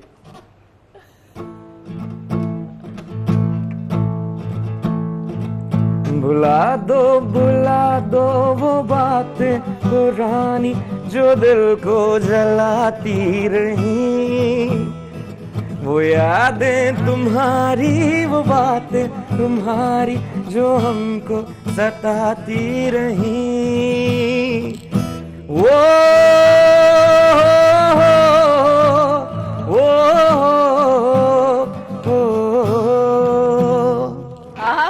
also my song. मैं अभी फिल्म में जाना शुरू हुआ था, ये भी आपने मैंने गाना सुना लिख दिया। है। हाँ, मैं तुम्हारे गाने कैसे सुन लिए? मैं तो हैरान ही हो गई मुझे। मेरा ये गाना हिट हुआ, हाँ। और उसके 10 साल बाद अब ये वाला रूपोश हिट हुआ है। क्या बात है भाई। और बुला दोनों मैंने दो सुने। हमने इतना सुना है, हमारे फोन्स में, हमारे लैपटॉप्स में, हमारी गाड़ी में, हर जगह हम बुला दो गाना किसको सुना हुआ है। बुलाना चाह रहे बस हम थे? बुला है ना, एक बार भुला दो हो गया, एक बार हमने बांधा है तेरे इश्क में हो गया है। अच्छा, मुझे हंसी इस बात पे आई, जैसे आपने सुर पकड़ा ना, मैंने कहा हम दोनों को देख के ये गाना याद आया, भुला दो बातें बुला दी हैं। अच्छा, जो नए सिंगर्स खासतौर पर आजकल आ रहे हैं वजी, और हम देख रहे हैं अब तो एक ऐसा हमें इम्तजाज नजर आ रहा है कि हर गाने में हम क्लासिकल सिंगिंग भी एक बार फिर हम देख रहे हैं कि परवान चढ़ रही है। नए सिंगर्स में क्लासिकल सिंगिंग भी की जा रही है, रैप में भी बहुत आगे आ रहे हैं, एक अच्छा इम्तजाज बनाया जाता है और पूरा म्यूजिक प्रोड्यूस किया जाता है। आजकल की सिंगिंग को आप कैसे देख रहे हैं? क्या उसमें मजीद बेहतरी की जरूरत है, या आप समझते हैं कि अब हम इस स्केल पे आ गए हैं कि अब हम पड़ोसी ममालिक के साथ भी बड़ा जबरदस्त मुकाबला कर सकते हैं, या उनसे भी बेहतर हो चुके हैं? इंडिया का हमसे मुकाबला, मतलब उन लोगों के हमारा जो म्यूजिक था, मुकाबला ही नहीं था। वो लोग तो अजीब किस्म का म्यूजिक बनाते थे, म्यूजिक हमने सिखाया उनको, मतलब प्लेज हमने सिखाए, हमने उनको सिखाया कि मतलब वो अभी भी हमारे ड्रामे क्या होते हैं, फतेह अली खान साहब के गाने गाते नहीं, म्यूजिक होता क्या है, जो वो तो बकवास किस्म का म्यूजिक बनाते थे। 2006 में आतिफ असलम का जब आदत आया, उनको समझ आया कि भाई म्यूजिक तो बदल गया है, अब ऐसा म्यूजिक चलेगा। सो हम लोग हमेशा से ट्रेंड सेटर तो पाकिस्तान ही रहा है, it's just that they have more promotional platforms, वो ज्यादा प्रमोशन करते हैं, लग भी जाते हैं। तो हम लोगों को जब फोकस, हमें अपनी स्ट्रेंथ का आइडिया नहीं था, हमारे पास कितना टैलेंट है। कहते वहां पे मैं था ना, तो मैं करण जौहर के ऑफिस में था, and then somebody said that हमारे सिंगर्स वहां इसलिए चलते क्योंकि हमारी बड़ी कच्ची आवाजें हैं। हमारी आवाजें जो होती है ना, हमारी कच्ची आवाजें होती हैं, बड़ी मजेदार कान को लगती हैं। तो म्यूजिक यंगस्टर्स को कनेक्ट करेगा तो आगे बढ़ेगा। मतलब आपके घर पे बच्चे होंगे, वो कहेंगे अम्मा अब्बा को ये म्यूजिक चल रहा है, गाना चल रहा है, तो सुनेंगे। तो वहां से तो हमारे कंपैरिजन था नहीं, हम रैप में आ गए। मतलब मैं उनको मानता ही नहीं, वो तो हमारे म्यूजिक पे चलते हैं। आधे ज्यादा गाने तो जुबिन नौटियाल ने हमारे चोरी किए हुए, मतलब खान साहब के, इवन उनकी ज्यादातर मूवीज हमारे अपने, उसका कैरियर ही खान साहब के गानों पे बन गया।